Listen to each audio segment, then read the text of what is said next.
দলের সিদ্ধান্ত অমান্য করে সুপ্রিম কোর্ট আইনজীবী সমিতির সভাপতির দায়িত্ব নেয়ায় অব্যাহতি দেওয়া হয়েছে ব্যারিস্টার মাহবুবউদ্দিন খোকনকে। জাতীয়তাবাদী আইনজীবী ফোরামের কেন্দ্রীয় কমিটির সিনিয়র সহসভাপতি পদ থেকে তাকে অব্যাহতি দিয়ে বিজ্ঞপ্তি জারি করা হয়েছে। বিজ্ঞপ্তিতে বলা হয়েছে, দলের সিদ্ধান্ত লঙ্ঘন করে সভাপতির দায়িত্ব নিয়ে শৃঙ্খলা পরিপন্থী কাজ করেছেন খোকন। ফোরাম থেকে অব্যাহতি পাওয়ার দিন আইনজীবী সমিতির সভাপতি হিসেবে নির্বাচিত হওয়ায় সুপ্রিম কোর্টের আইনজীবীদের মিষ্টি খাইয়েছেন ব্যারিস্টার মাহবুবউদ্দিন খোকন। আইনজীবীদের রুমে রুমে গিয়ে মিষ্টি বিতরণ করেছেন তিনি। অব্যাহতি দেওয়ার বিষয়টি জানতে চাইলে এ নিয়ে কোনো মন্তব্য করতে রাজি হননি খোকন। তবে তিনি বলেছেন, আনুষ্ঠানিকভাবে সাংবাদিক সম্মেলন করে সব প্রশ্নের উত্তর দেওয়া হবে।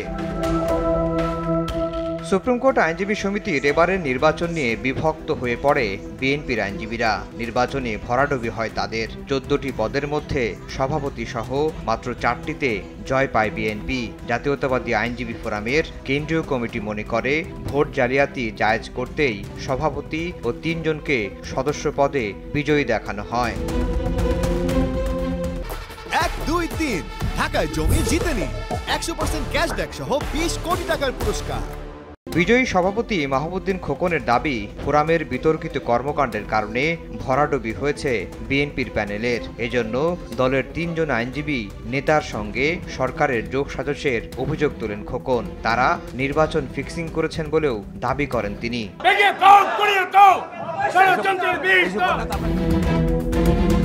দলের আইনজীবীদের 2 মেরুতি অবস্থানের মধ্যে গত 4 এপ্রিল সভাপতির দায়িত্ব নেন মাহবুবউদ্দিন খোকন। যদিও নির্বাচিত হওয়ার পরও দলের সিদ্ধান্ত মেনে সদস্য পদে দায়িত্ব নেওয়া থেকে বিরত থাকেন বিএনপির 3 আইনজীবী। খোকনকে অব্যাহতি দেওয়ার বিষয়টি বিএনপির হাইকমান্ড অবগত বলে জানান ফোরামের মহাসচিব ব্যারিস্টার কায়সার কামাল।